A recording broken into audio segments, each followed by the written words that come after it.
Nagsimula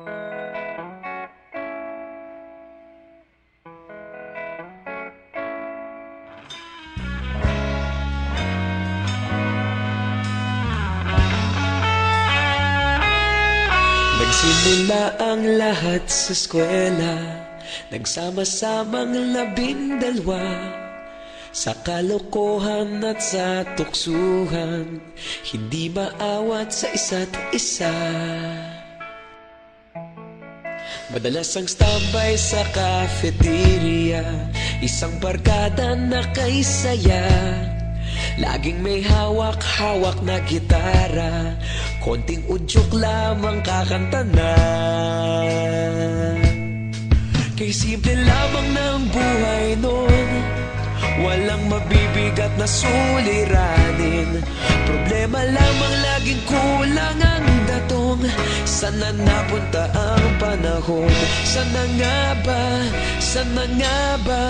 Sana napunta ang panahon? Sana nga ba? Sana nga ba? Sana napunta ang panahon? Sa unang ligaw kayo'y magkasama, magkasabwat sa pambobola.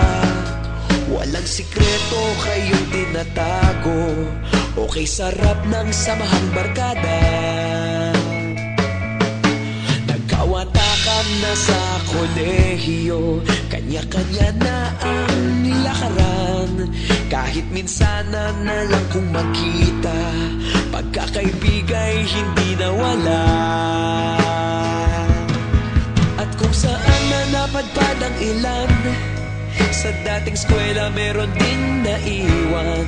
Meron pa ng mga ilang nawala na lang, nakakamiss ang dating samahan.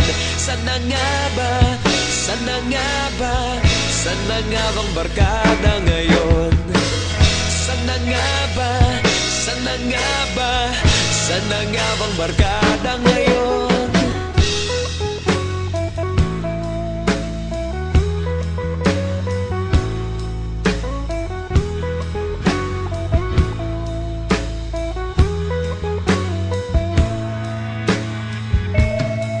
Ilang taon din ang nakalipas, wala pa sa aming tatay na nagsusumikap upang yumaman at guminhawang kinabukasan. Paminsan-minsan kami nagkikita, mga naiwan at natira. At gaya nung araw namin sa eskwela, pag magkasama'y nagwawala.